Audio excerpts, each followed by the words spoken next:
네, 다음 저희 죄송합니다.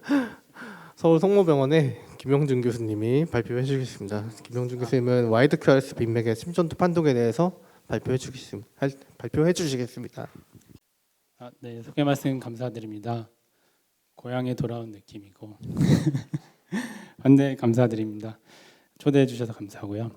제가 오늘 말씀드릴 내용은 와이드 QRS 타키카디아의 심전도 판독입니다. 사실은 여기 고수분들이 많이 계셔서 저는 이제 기본적인 내용을 준비를 했는데 편하게 일단 들어주시면 좋을 것 같습니다. 그래서 그 타키카디아는 분당 100회 이상의 빠른 맥이 있을 때 타키카디아라고 하고, 즉 앞서 네로 QRS 때랑 똑같이 QRS 폭과 리듬의 레귤라리티를 기반으로 감별 진단을 보통 하게 됩니다.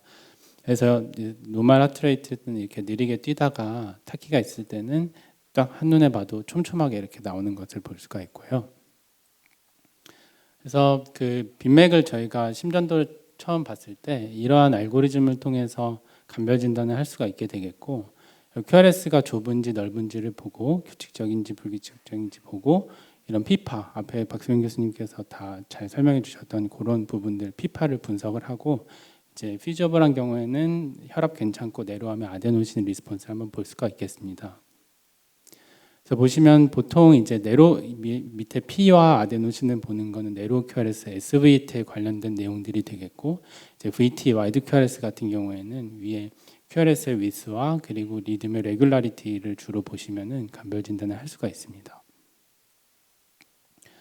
그래서 보시면 이제 네로 QRS가 보통 심장에 만들어지는 QRS인데, 보통 이제 본인 심장에 이런 고유의 컨덕션 시스템 전기줄이 있기 때문에 위에서 내려온 그런 컨덕션 같은 경우 이렇게 날씬하게 고속도로를 이용해서 컨덕션이 되기 때문에 이렇게 네로하게 나타나게 되고, 와이드 QRS 같은 경우는 통상적으로 본인 가지고 태어난 고속도로를 이용하지 못하고 밑에 이제 액토픽한 포커스에서 이렇게 마이오카디움이 흥분되기 때문에 QRS가 이렇게 두꺼워지고, 이제 QRS 이 모눈종이 작은 거 한 칸이 40ms이기 때문에 보통은 3칸 이상일 때 와이드 QRS라고 하고, 이게 4칸 이상으로 정말 많이 두꺼워질 때는 조금 더 VT에 스페시픽하다고 알려져 있습니다.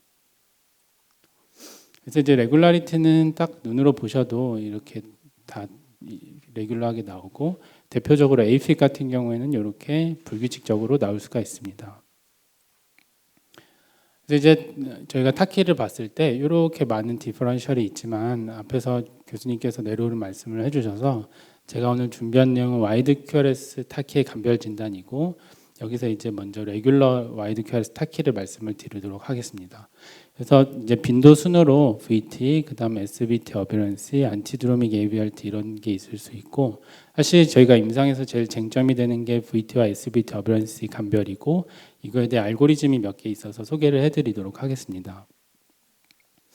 그래서 먼저 이제 와이드 QRS 타키카드의 가장 많은 부분을 차지하는 것은 VT가 되겠는데 80% 정도 된다고 알려져 있고, 50세 이상 나이가 더 많아지면 90%까지 인시던스가 올라간다고 돼 있고, 이렇게 본인 고속도로를 타지 못하고 이런 벤트리클을 이상한 포커스에서 빙글빙글 돌아서 리엔트리로 나오거나 아니면 오토매티시티가 좀 올라서 포컬하게 타키카디아가 생기는 경우에 이렇게 뚱뚱한 와이드 QRS 타키가 생길 수가 있고, 그다음 이제 SVT 어비런스라고 하는 것은 이제 부정맥 자체는 VT가 아니라 상심실성 위에서 아래로 내려오는 그런 수프라벤트리큘라 타키인데, 본인 고유의 그 전기줄이 2개 중에 하나가 끊겨가지고 이렇게 번들브랜치 블락이 있기 때문에 SVT가 번들브랜치 블락 패턴으로 나오기 때문에 이렇게 와이드 QRS를 보이는 것을 어비런스라고 하고, 이런 어비런스 같은 경우에 본인 그 사이너스 리듬 심전도일 때 RBB나 LBBB를 가지고 지내시는 분들은 저희가 알기 쉬운 경우가 있는데, 꼭 사이너스 때 QRS가 날씬하더라도 레이트가 많이 빨라지면 이렇게 펑셔널하게 여기에 블락이 걸려가지고 이런 펑셔널 차단이 있을 때도 어비런시가 생길 수가 있습니다. 그 다음에 이제 드물기는 하지만 이렇게 안티드로믹 AVRT라는 게 있을 수 있고, WBW 신드롬이라고 아마 들어보셨을 수 있는데, 이렇게 원래 심방과 심실을 연결하는 그 선은 이렇게 AV 노드 하나여만 하는데, 그게 아니라 태어날 때부터 새끼를 하나 더 가지고 태어나신 분들이 있어서 이런 것들이 이제 리엔트리의 회로로 작용하게 되는 것을 WBW 신드롬이라고 하게 되겠는데, 또 이렇게 WBW도 이렇게 도는 방향이 기본적으로 사이너스 노드를 정방향으로 내려가서 QRS를 날씬하게 만들어내는 타입이 일반적인데, 그렇지 못하고 이렇게 AV 노드는 역행성으로 올라가고 이 새길로 전부 다 벤트리큘러 마이오카디움을 흥분시키는 경우, 그런 거를 이제 안티드로믹 AVRT라고 하고, 이때는 이제 와이드 QRS 타키를 보일 수가 있겠습니다. 그래서 사실은 이게 이론은 많지만 저희가 실제 환자를 보고 이제 뭐 판단하는데 많은 시간을 쏟기는 어렵기 때문에, 이게 임상가로서 저희가 생각을 하는 그냥 큰 알고리즘 같은 경우는 인시던스로 조금 더 보고 있고, 똑같은 심전도로 왔을 때도 나이가 좀 많거나 원래 심장에 병이 있거나 가족 중에 서든 카디악 데스 히스토리가 있거나 이런 경우에는 조금 더 VT의 확률이 높아지게 되겠고, 이런 분들은 사실 심초음파나 심장 MRI를 했을 때 이상 소견이 많이 보이게 되겠습니다. 근데 이렇게 똑같은 와이드 QRS 타키카디아로 온다 하더라도 원래부터 번들 브랜치 블락을 가지고 사셨던 분들이나 아니면은 앞서 말씀드렸던 WPW가 있어서 심전도에 델타가 있거나, 아니면 엄청 젊고 에코를 했는데 아무것도 없고 깨끗하신 분들이라면 와이드 QRS더라도 SVT 발생 확률이 조금 더 높기 때문에 조금 더 안심을 하고 접근을 하고 있는 것 같습니다. 이제 세 가지를 말씀을 드릴 거고, 먼저 VT 알고리즘들에 대해서 좀 소개를 해드리도록 하겠습니다. 이제 VT는 저희가 VT 때 볼 수 있는 심전도의 특성들이 다음과 같이 있는데, 먼저 AV 디소시에이션, 캡처, 퓨전 빛 같은 게 나타날 수 있고, 뒤에서 말씀을 드리겠습니다. 그리고 그 QRS 몰폴로지에 대한 그 큰 소개는, 뭐 원리는, 원래 번들 브랜치 블락 패턴이 VT에서 보일 때는 그 상응 사이너스 리듬 때 보여야 되는 그런 예쁜 RBB나 LBB 패턴이 아니라 좀 어그러진 LBBB, RBB 패턴이 나타날 때 VT를 조금 더 페이버하고, 콘코던스라 그래서 프리코디알이 다 포지티브나 다 네거티브를 보일 때도 VT를 페이버하고, 엑시스, 그 앞선 강의에서도 박소영 교수님께서 말씀을 해주셨듯이 리드 2 방향으로 이렇게 전기가 흘러야 하는데, 그러지 못하고 이게 북서 방향으로 이런 엉뚱한 정반대 방향으로 거슬러 올라가는 엑시스를 보이면 VT를 페이버할 수 있다고 볼 수 있고, 이런 RBBB 패턴일 때 보통 토끼기가 이렇게 두 번째가 더 큰데, 그렇지 못하고 첫 번째 토끼기가 더 큰 경우에도 이상하다고 생각하시면 될 것 같습니다. 그래서 이제 유명한 알고리즘들이 몇 가지 있습니다. 그래서 가장 유명한 뭐 브루가다랑 리드 AVR을 사용하는 베레케이 알고리즘이라고 있는데, 원래 이 페이퍼를 다 쓸 때는 그 알고리즘 정확도가 다 좋게 마련입니다. 그래서 뭐 브루가다도 그렇고 베레케이도 그렇고 처음에 보고하고 할 때는 90% 이상의 accuracy와 그리고 positive predictive value도 굉장히 좋게 보고를 했었는데, 이런 것들이 이런 후속 연구에서 다른 연구자들이 본인들의 알고리즘을 개발하면서 브루가다나 베레케이 알고리즘을 적용을 해서 이렇게 포스트옥으로 다시 이 알고리즘을 밸리데이션 해봤는데, 이렇게 정확도가 다소 떨어지는 것으로 나왔습니다. 그래서 이게 아직도 VT에 대해서는 심전도만으로는 100% 완벽한 알고리즘은 없는 실정으로 알고 계시면 될 것 같고요. 그럼에도 불구하고 이제 제일 유명한 브루가다 베리케이 알고리즘 2개 말씀드리고, 요즘 나온 스위스의 바젤 알고리즘이라고 있더라고요. 그래서 이것도 간단히 소개를 한번 해드리도록 하겠습니다.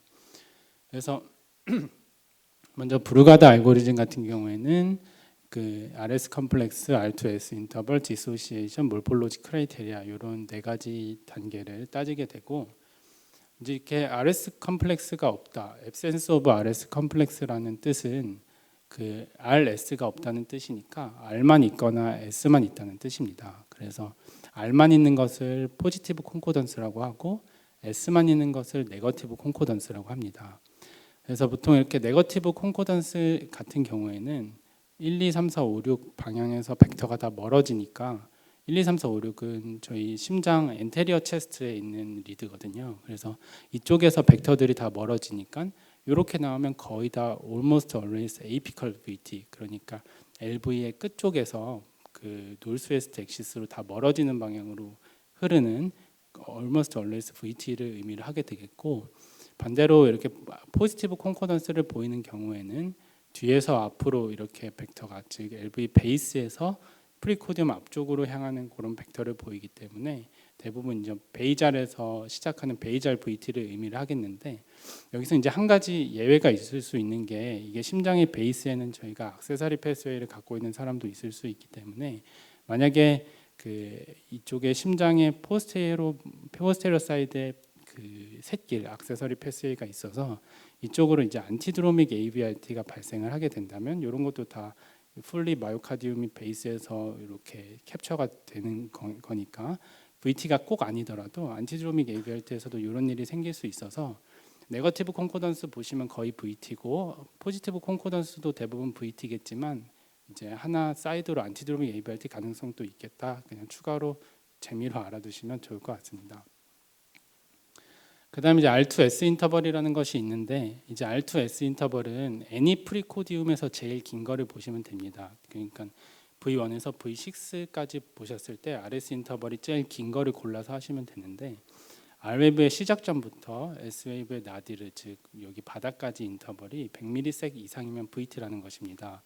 이게 왜 그러냐면, 저희가 본인 고유의 고속도로 컨덕션 시스템을 이용하면 이니셜 QRS는 빠르게 만들어지기 때문에 RS 인터벌이 굉장히 슬릭하게 내려와서 이게 짧아질 텐데, 그렇지 못하고 VT 같은 경우는 이렇게 길게 되고, 그 사이 예를 들어 뭐 S웨이브라 그래서 조셉슨 사인이라고 있는데, 이렇게 노칭 패턴을 보이는 경우에는 이런 것도 VT에 스페시픽하다고 연구가 된 바가 있습니다. 이런 노칭도 아마 이제 벤트리큘러 마요카디움의 스카를 반영하지 않을까 싶습니다. 이것도 참고차 말씀을 드립니다. 그다음에 이제 앞서서도 말씀 주셨던 AV 디소시에이션에 대한 것인데, 이건 조금 더 심전도에서 조금 더 명확하게 보이는 것 같습니다. 그래서 이렇게 VT가 지나가고 있고, 사이사이 이렇게 둔덕같이 에이트리움 같은 시그널들이 보이고 ECG가 보이고 있는데, 이런 것들은 사실 어떻게 생각을 하면 되냐면, VT가 밑에서 막 빙글빙글 돌고 막 있다고 하더라도 에이트리움이 안 뛰라는 법은 없습니다. 혹은 에이트리움이 VT에 따라서 뛰라는 법도 없습니다. A는 그냥 본인 사이너스 레이트 그대로 천천히 가고 있는 거기 때문에 V가 많이 뛰더라도 A는 제 갈 길을 가고 있는 것을 AV 디소시에이션이라고 하고, 퓨전 빛이라 하는 것과 캡처 빛이라 하는 것도 있는데, 이거는 다음 슬라이드를 보시면 이제 VT가 이렇게 생기고 있을 때 사이너스가 당연히 뛰니까 그런 교묘한 타이밍이 잘 맞아 떨어지면 V가 조금 액티베이션 되고 막 올라가기 전에 얘가 빠르게 위에서 생긴 A가 빠르게 내려올 수가 있습니다. 그렇게 되면은 그 QRS의 몰폴로지가 VT 때는 이렇고 사이너스 때 이렇다 하면은 그 딱 사이 블렌딩 된 듯한 몰폴로지를 볼 수가 있습니다. 그래서 타이밍이 맞아 떨어져서 V가 조금 액티베이션 되고 위에 네이티브 그 사이너스 리듬과 이렇게 블렌딩이 될 때 그걸 퓨전 빛이라고 하고요. 그리고 정말 타이밍이 더 기가 막힌 타이밍에 사이너스가 떨어져서 벤트리클 VT가 안 만들어졌을 때 사이너스가 재빠르게 내려와서 다 액티베이션 시켜버리면 완전 노말 사이너스 리듬과 똑같은 그런 몰폴로지가 나오게 되는데, 이걸 저희가 캡처 빛이라고 하게 되겠고, 이런 것들이 관찰이 되면 이제 A와 V가 서로 다른 동네에서 놀고 있다는 뜻이기 때문에 VT에 스페시픽하다고 볼 수가 있겠습니다. 그래서 이제 저기 위에서 다 안 맞으면 몰폴로지 크라이테리아를 따져봐야 되는데, 몰폴로지 크라이테리아는 이제 앞서 말씀드렸듯이 본인이 가지고 있는 RBBB나 LBBB 패턴이 아닐 때를 의미를 하게 되겠는데, 원래 그 모두 알고 계시는 RBBB 패턴은 V1이 두 번째 토끼기가 큰 거고 V6에서 슬러드 S를 보이는 건데, R이 크고 S는 다소 작은 형태입니다. 그리고 본디 알고 계시는 LBB 몰폴로지는 V1인 QS 패턴이고 V6에선 모노페이지가 R을 보여야 합니다. 근데 그렇지 못하고 이제 RBBB 모양인데 VT 같은 경우에는 모노페이지가 R을 보이거나 토끼귀가 두 번째가 아니라 첫 번째 귀가 크거나 이런 것들은 VT를 페이버하게 되겠고요. V6에서 슬러드 S가 아니라 이렇게 아주 딥 S, 즉 RS 레이쇼가 1보다 작거나 이런 것들은 조금 더 VT를 시사한다고 볼 수가 있겠고, 똑같이 이제 LBBB에서도 이렇게 모노페이직 R을 보이지 않고 N이 스몰 Q웨이브를 보인다든지, V1에서 QS 패턴이 아니라 R을 보이는데 이니셜 R도 조금 이렇게 블런트하게 천천히 올라가는 경우, 이런 것들이 VT를 조금 시사한다고 브로가다는 알고리즘을 제시를 하고 있었습니다. 이제 브루가다 크라이테리안 여기서 다 끝났고 이게 너무 복잡하다 그래서 그 나중에 베레케이라는 사람이 AVR 알고리즘을 만들었습니다. 그래서 이제 베레케이 알고리즘은 이제 컨셉은 쉽습니다. AVR만 열심히 보면 VT를 감별할 수 있다는 컨셉인데 사실 이게 실제로 리드 하나를 그렇게 분석하기가 너무 좀 눈이 아프고 사실은 쉽지는 않은 것 같은데 그래도 소개는 해드리겠습니다. 그래서 베레케이 알고리즘 중에 저는 가장 진단적 가치가 높은 건 그냥 이거 하나인 것 같습니다. 보시면 AVR에서 모노페이지 큰 R이 보이면 바로 VT로 진단을 하자는 것입니다. 그래서 이렇게 VT가 생겼을 때 이런 에이피칼 VT라고 하면은 사이너스 리듬일 때 이렇게 내려야 하는데 그렇지 못하고 그걸 거슬러서 생기는 엑시스일 때 AVR에 순전히 모노페이지가 R이 생기기 때문에 AVR만 봤을 때 모노페이지가 R이 있으면 바로 VT다 하는 것이 베레케이 알고리즘이 되겠습니다. 근데 이제 AVR이 모노페이지가 R을 보이지 않을 때 이때부터가 이제 조금 문제가 되는데 베레케이는 그래서 여기서 조금 더 AVR 리드만을 이렇게 자세히 분석을 했습니다. 그래서 이제 원리는 똑같습니다. SVT일 때는 컨덕션 시스템을 이용하니까 매우 빠르고 슬릭하게 내려가서 이니셜 그 피크 벡터가 40이 안 된다 이고 VT 같은 경우에는 그 이제 R이나 Q 그러니까 처음 픽이 보일 때까지 거리가 40ms로 블런트하게 내려간다는 것입니다. 그래서 이렇게 SVT 같은 경우에는 이렇게 처음 픽까지 매우 빠르게 내려가서 모눈종이 한 칸이 안 되게 도달을 하는 것이고 VT 같은 경우에는 이렇게 처음 피크까지 천천히 컨덕션 시스템을 이용하지 못하니까 천천히 올라가서 40ms 이상의 매우 블런트한 액티베이션을 보인다. 이렇게 됐을 때 이런 것들은 VT를 시사하는 AVR의 몰폴로지다라고 제시를 하고 있었습니다. 그다음에 이제 거기서 안 되면 또 마지막에 이제 이런 델타 볼티지를 따져 보자라고 하였는데 이것도 원리는 같습니다. VT면은 처음에 슬러드하게 올라가기 때문에 이제 VI라고 하는 것은 이니셜 델타 볼티지고 VT라고 하는 것은 터미널 델타 볼티지입니다. 그러니까 QRS가 시작하는 그 시작 40ms 그리고 터미널 끝나는 40ms의 볼티지 격차를 비교를 했을 때 느리게 액티베이션 되는 것은 단위 시간당 볼티지가 천천히 올라가니까 작을 거고 빠르게 내려오는 것은 마지막 터미널의 단위 시간당 볼티지 드랍이 클 거기 때문에 이런 것들이 크게 된다. 그래서 VI가 작고 VT가 크면은 V 터미널이 크면은 이거는 이제 이니셜 컨덕션 시스템을 못 탔다는 것이기 때문에 VT로 진단하자라는 것입니다. 근데 이거 심전도에서 이것을 구분하기는 정말 어려운 것 같습니다. 그래서 다시 이제 말씀드리면 이렇게 브루가다, 베레케이 이렇게 처음에 알고리즘 개발하셨을 당시에 되게 좋다고 했지만 후속 연구에서 이렇게 상당히 크리티시즘을 받고 있고 실제로 열심히 저도 적용을 해봐도 맞지 않는 경우가 덜어 있어서 그런 것들을 이제 아시되 참고하시되 주의를 뭐 무조건 VT다 이런 건 없기 때문에 주의를 좀 기울이시면 좋을 것 같습니다.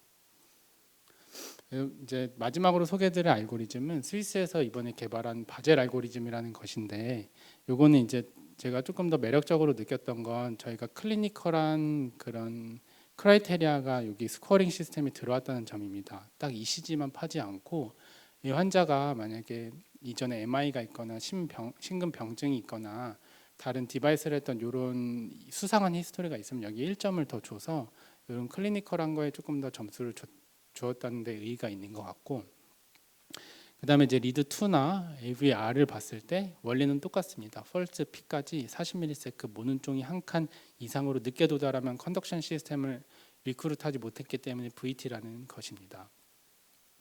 그래서 이제 바젤 알고리즘 보시면은 이게 이제 모눈종이 한 3칸 정도니까 리드 2의 P까지는 40ms보다 훨씬 늦게 도달하게 되고 AVR도 마찬가지로 여기부터 여기까지 40ms보다는 훨씬 더 뒤늦게 도달을 하기 때문에 일단 2점이어서 VT가 되는 거고 뭐 둘 중에 하나만 이제 만족을 한다 하더라도 환자가 만약에 스트럭처 하트 디지즈가 에코에서 발견이 되면 그냥 VT로 진단하자는 되게 직관적인 알고리즘입니다.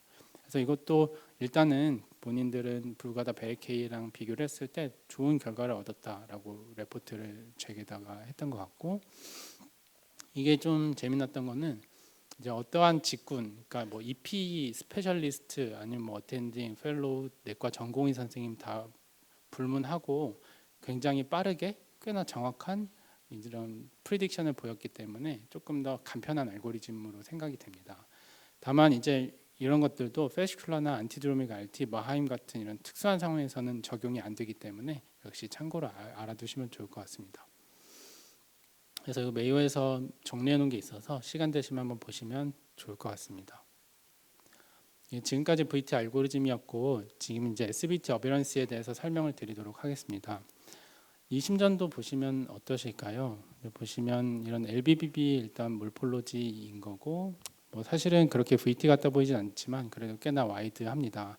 그래서 사실 이런 환자 심전도 타키만 가지고 먼저 물어보면 제가 제일 먼저 하는 일은 이 사람이 우리 병원에 이전에 왔는지 사이너스 심전도는 없는지 저도 두근두근한 마음으로 먼저 그걸 먼저 찾아보거든요. 그래서 이런 걸로 이제 오셨는데 보시면 이제 편안할 때 찍었던 심전도가 있습니다. 그래서 사실은 생긴 모양이 완전 똑같기 때문에 이분은 원래 LBB가 있었던 사람이니까 그냥 모종의 SVT가 생겼구나 하고 조금 더 편안하게 접근을 할 수가 있고요. RBBB도 마찬가지고 이것도 뭐 그렇게 VT 같지는 않고 이것도 이제 보시면 이렇게 응급실로 오셨다 하더라도 사이너스 때 이런 심전도가 있으면 저희가 안심하고 SVT에 조금 더 매니지를 초점을 하면 되는 면이 있습니다.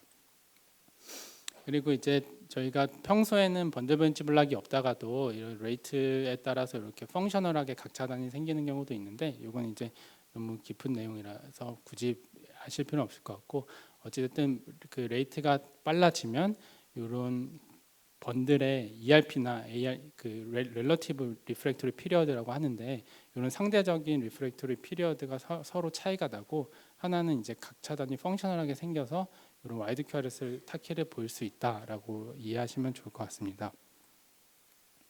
이거는 제가 다른 그 케이스북에서 가져온 케이스 하나인데 이런 피터의 그 ECG라는 북이 있습니다. 그래서 이런 심전도가 있었습니다. 2002년에 52세 남자가 이런 심전도로 ER을 방문했다고 하였고요. 보시면 어떠실까요? 일단은 봤을 때 뭐 AV 디소시에이션은 안 보이는 것 같고 콘코던스는 없는 것 같습니다. 그리고 보면 이제 RS가 꽤나 이런 프리코디움에서 슬릭하게 빠르게 내려오는 것을 볼 수가 있어서 이런 경우에는 브루가다로 치면 몰폴로지 크라이테리아도 따져봐야 되는데 두 번째 토끼가 일단 더 커서 SVT인가 싶지만 또 V6에서 터미널 S가 많이 깊기 때문에 이건 또 VT 같습니다. 그래서 이거는 알고리즘만으로는 디스크리판시가 있어서 진단하기 어려운 경우인데 그 다음에 이제 이 환자가 몇 시간 ER 대기 중에 심전도가 이렇게 바뀌었다고 합니다. 그래서 같은 환자인데 이렇게 와이드 QRS가 갑자기 네로 QRS가 되면서 FAV가 보이는 이런 상황이 생겼는데 앞서 박성윤 교수님께서도 말씀을 해주셨듯이 이건 플래케이나이드를 쓰고 있던 AFib 환자였습니다.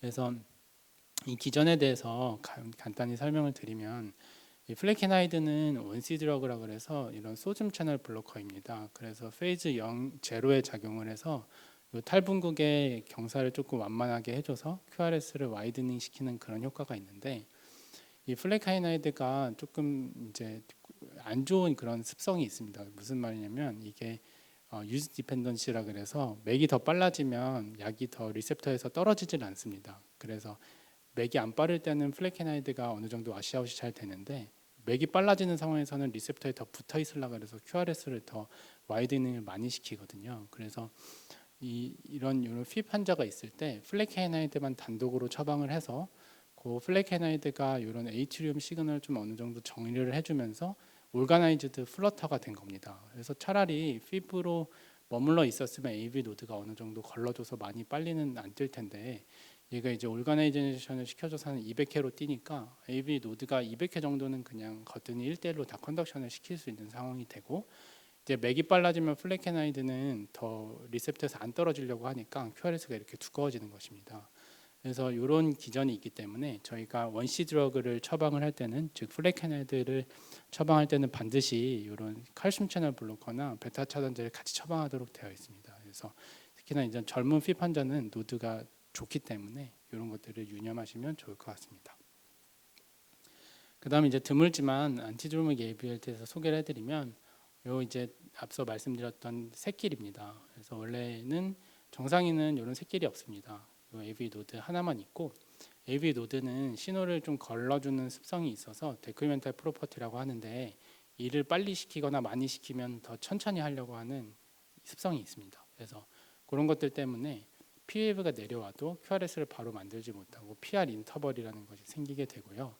근데 그렇지 않고 이런 액세서리 패스의 새끼를 가지고 있는 사람은 이 새끼에는 그런 기능이 없기 때문에 QP가 나오고 바로 QRS를 액티베이션 시켜서 이 PR 인터벌에 딜레이가 없이 바로 벤트리클에 둔덕이 생겨버리는 이 상황을 WPW 패턴 ECG라고 명명을 하고, 이 여러 상황에서 이제 위에서 생긴 신호가 내려가는 길이 두 줄이기 때문에 서로 컴페티션을 하게 됩니다. 그래서 뭐 APC 조기 박동이 나오거나 A가 뭐 이상한 타이밍에 뜰 때 AV 노드가 잠깐 이제 일을 안 하게 되면 뭐 이렇게 델타로 많이 삼각형이 많이 생길 수가 있고요. 뭐 요로 이제 새끼리 있을 때 여러 상황들이 생길 수 있습니다.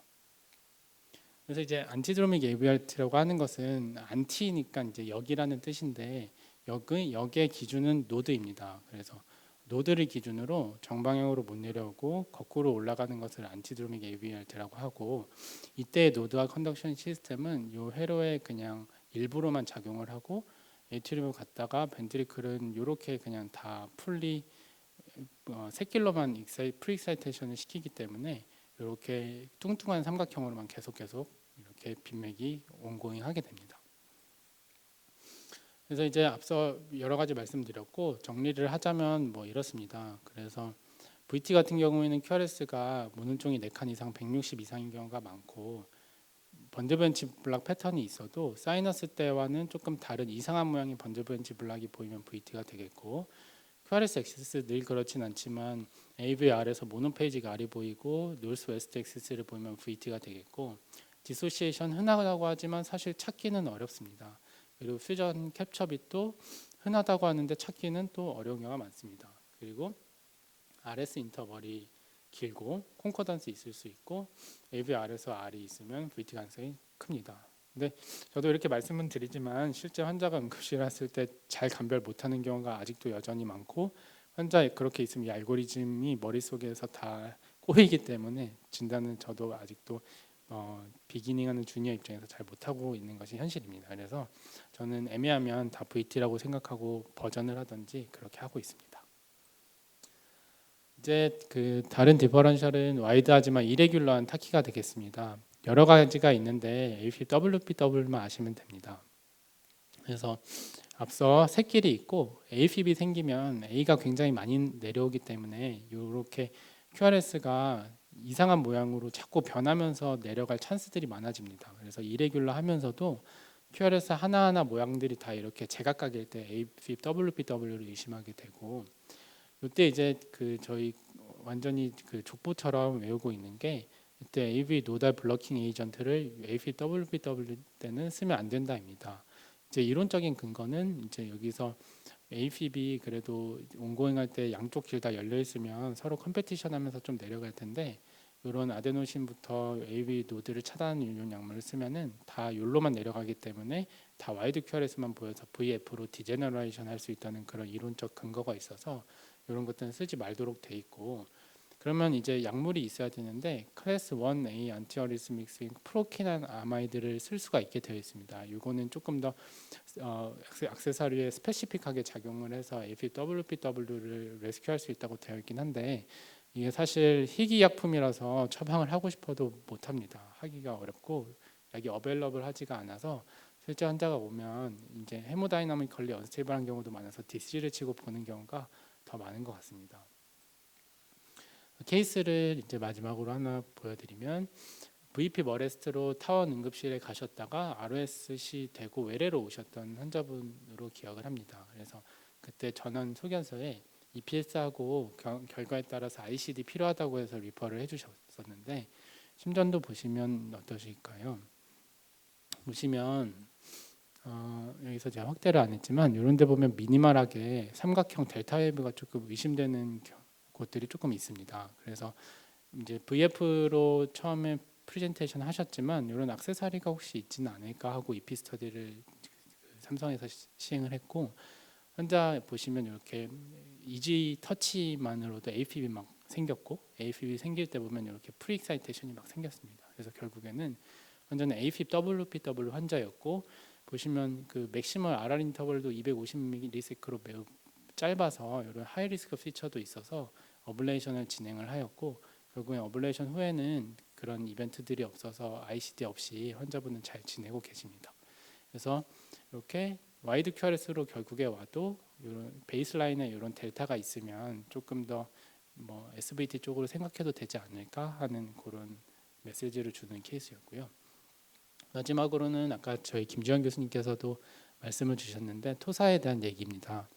저희가 이제 환자가 크리티컬하게 안 좋다 보면 CCU에서 환자 보면서 QRS와 QT 인터벌이 증가를 하고 그리고 T웨이브 인버전이 있고 주로 섬액일 때 이런 일들이 많이 생기는데 이 불안불안하게 자꾸 PVC가 나오다가 이 PVC가 크리티컬한 타이밍에 얹히면 이렇게 오실레이션하는 토사대빵이 생길 수가 있습니다. 그래서 토사대빵이 생기면 일단 기본적으로 전해질 보충은 전해질 수치랑 가급적이면 상관없이 포타슘도 높게 유지를 하고 그 마그네슘도 그냥 드리면 되겠고 섬액일 때 QT가 더 길어지는 경향이 있기 때문에 이때 레이트를 빠르게 해서 QT 단축을 유도합니다. 그래서 뭐 언제나 템포라리 페이스메이커를 넣을 수 있는 환경은 아니기 때문에 일단 먼저 아이소프로테놀을 걸어봐서 레이트가 빨라지면 좋을 것 같고 그랬는데도 안 되고 계속 토사가 반복되면 템포라리 페이싱을 해서 오버드라이브 페이싱을 좀 걸어줘야 되는 경우가 있습니다. 그리고 또 하나 봐야 될 것은 QT를 늘릴 수 있는 약제는 없는지 반드시 체크를 해야 됩니다. 그래서 정신과 약 이거는 할로페리도를 워낙 처방하려면 경고문도 떠서 잘 아실 것 같고 이제 저희가 흔히 쓰는 아지스로마이신이나 뭐 레보플록사신, 퀴놀론 계열 이런 데도 은근히 QT를 증가시키기 때문에 이런 일이 생기면 처방 한번 점검하셔서 이런 약들이 있으면 끊으시면 좋을 것 같습니다. 그다음 제일 중요한 것은 아미오다론은 금지입니다. 사실 저희들은 이렇게 환자가 이때부터 이제 ACLS 상황이기 때문에 막 이렇게 막 CPR 방송도 나고 가서 컴프레션하고 막 이제 아미오다론 쓰게 되는데 아미오다론을 쓰면 이후에 환자가 레이트가 더 늘어지고 이제 요 클래스 3 안티 아리스믹스이기 때문에 대표적인 부작용이 QT 프로링입니다. 그래서 환자가 리저스테이션 되고 나서 QT가 더 늘어난 상태로 또 다시 PVC 하나만 얹히면 계속 이런 일이 밤새 반복될 수가 있기 때문에 이제 토사가 의심이 되면 이제 ACLS 상황에서도 꼭 한 분쯤은 가셔서 리듬 스트립을 확인할 수 있는 상황이라면 되돌려봤을 때 이런 아론티가 생기지 않았는지 반드시 체크를 하셔서 아미오다론을 쓰지 않을 수 있게 해주시면 이제 환자가 조금 더 편안하게 매니지를 할 수 있을 것 같습니다. 네, 이상 마무리하겠습니다. 경청해 주셔서 감사합니다. 네, 좋은 강의 감사드립니다. 저는 이제 홀터방 근무하고 이피방 근무를 동시에 하고 있어서 두 가지 질문을 드리겠는데요. 홀터 판독을 할 때 그 아까 우리 VT 감별할 때 퓨전 비트가 있으면 이제 VT를 준다 할 때는 퓨전 비트가 좀 고맙긴 한데 홀터 판독을 하다 보면은 퓨전 비트가 많이 나오는 경우도 있거든요. 그래서 차라리 PVC가 많으면 퓨전 비트 써주고 PVC로 감별하면 되는데 사이너스랑 같이 나오기 때문에 노말로 잡는 경우도 많거든요. 그래서 그럴 때는 어떻게 보면 동시에 나오기 때문에 얘를 V로 잡아주면 너무 V 개수가 많아져서 또 환자한테 안 좋을 것 같기도 하고 그래서 혹시 그런 경우 홀터 판독하실 때 환자 치료 계획 어떻게 하시는지 궁금합니다. 네, 왠지 저도 그럴 것 같긴 한데 이게 결국에는 와이드 QRS가 나올 때 홀터 판독에서 V 태깅을 하는 경우 그런 걸 말씀을 하시는 거죠. 퓨전이 됐을 때 애매한 몰폴로지가 됐을 때 이거를 V로 줘야 될지 SVT 이벤트로 줘야 될지에 대해 말씀하시는 것 같은데 현실적으로는 사실 그거를 홀터만으로 감별하기는 저도 할 수 없는 일이라서 어려운 것 같지만 그래도 이제 저희 같은 경우는 그랬을 때 저는 더 그 초점을 두는 게 환자의 히스토리를 더 많이 보는 것 같습니다. 그래서 에코, MRI 이런 거를 있으면 가급적 까보려 그러고 구조심 질환이 있으면 조금 더 VT 쪽으로 생각하려는 경향이 있고 이제 같은 것들이라도 NSVT로 일단은 조금 더 생각해야 환자가 조금 더 안전하기 때문에 그렇게 하려고는 하지만 그게 실제 맞는 건지는 알 수는 없을 것 같습니다. 차라리 SVT면 에버런시를 줘도 되는데 사이너스랑 같이 오면서 PVC랑 동시에 PR 인터벌 없이 델타도 아니고 이제 이럴 때 조금 고민되는 경우 있어서 퓨전 비트라고 써주기는 하는데 좀 태깅하는 게 좀 많이 고민되고 있고요. 두 번째 질문은 이제 최근에 92세 할아버지 NRT를 어블레이션을 이제 하려고 해서 NRT를 이제 인덕션하고 치료를 업으로 들어가는 순간에 APB 와서 버전을 쳤거든요. 그거 치고 나서 돌아왔어요. 그래서 또 다시 이제 업을 하려고 하니까 또 APB 온 거예요. 이렇게 한 4번 정도 버전을 치고 났는데 카테터만 움직여도 계속 APB 와서 교수님 이제 하시는 말씀이 NRT 먼저 하는 게 아니라 APB 먼저 했어야 되나 이렇게 하셨고, 근데 또 젊으신 분들 환자군에서는 NRT를 해서도 APB 또 사라지긴 하니까 NRT랑 APB 같이 있는 분에서는 NRT를 해주고 APB 안 생기는 경우가 많잖아요. 그래서 결국엔 한 60세 이상 이하로 해서 60세 이상은 APB를 같이 세팅을 하고 NRT를 같이 해주는 게 맞는지 좀 궁금하기도 하고, 혹시 그런 경험이 있으셨는지 궁금하고요. 혹시 다른 병원 선생님들도 혹시 그렇게 업을 할 때만 APB 나왔을 때 어떻게 하셨는지. 저희도 완전히 어블레이션을 안 할 수가 없는 게 그냥 또 EP 스터디만 해서 환자를 내보내면 환자 수가도 문제가 있어서 업을 했거든요. 그래서 그냥 네로 QRS가 좀 레귤러하게 나올 때 아니야 정셔널 리듬일 것이다. 거기까지만 해주고 나왔거든요. 혹시 선생님 네. 경험이랑 다른 병원 선생님들 경험도 궁금합니다. 맞습니다. 저는 이제 사실 얼리 커리어라서 어블레이션 경험이 많지는 않은데 일단 말씀하신 대로 근데 뭐 이래저래 NRT 슬로우 패스의 어블레이션은 어떤 AFib 조금 약을 쓰거나 서프레션 시켜서 아나토미컬리 NRT는 어찌저찌 다들 하실 수 있을 것 같고, AFib이 EPS 중간에 A 터치, 카테터 터치나 등등에 대해서 생겼을 때 이제 그걸 어떻게 할지는 아직 명확한 가이드라인은 없지만, 사실 이제 한국 같은 경우에는 핍을 포벤 어블레이션을 하려면 그 전에 약을 반드시 써야 되는 그런 보험 기준이 좀 있거든요. 그래서 그 환자가 이제 AFib 듀링 EPS가 생겼다 하고 이제 NRT를 하고 퇴원을 할 때 저라면 이제 홀터를 조금 더 할 것 같고, 홀트에서 핍이 도큐멘트 되면 그때부터 핍의 약물 치료를 하고 6주 후에도 재발된 심전도가 있으면 스테이지로 그 다음에 PVI 어블레이션을 고려하면 될 것 같고, 한국 현실상에서는 그 자리에서 핍이 도큐멘트 돼도 포베인을 들어갈 수는 보험상 안 되어서 어려울 것 같습니다. 네, 고맙습니다. 제가 하나 여쭤보고 싶은 거는 혹시 김명준 교수님이 실제로 이렇게 와이드 QRS 타키카디아를 발견했을 때 이제 브루가다 스테바이즈나 그 베레카이 그런 알고리즘 등이 여러 가지 있는데 혹시 개인적으로 선호하시거나 이런 알고리즘이 있는지 여쭤보고 싶어요. 선호라고 하면 저는 옛날부터 브루가다를 그냥 머릿속에 계속 그려왔었고, AVR도 그 모노페이지가 R은 굉장히 좋지만 그 다음은 이제 R웨이브 하나를 가지고 그걸 따져야 되니까 프랙티컬하진 않다고 느꼈거든요. 그래서 브루가다로 하고 있긴 한데, 이제 브루가다 알고리즘은 개발할 때 90% 이상이라고 했지만 제가 이제 알고리즘을 잘 적용을 못해서 그런지 성공률이 거의 50%밖에 안 되는 것 같습니다. 그래서 저희가 같이 얘기할 때도 근무할 때도 많이 재밌게 얘기 많이 했었지만 VT 같다 했는데 SVT 나오고 SVT 같다 했는데 VT 나오고 이런 거기 때문에 아직도 조금 더 알고리즘 좋은 게 나오면 좋겠습니다. 또 다른 질문 없으시면 이번 강의 마치고 이번 카파 2026 교육 모두 수고하셨습니다. 네.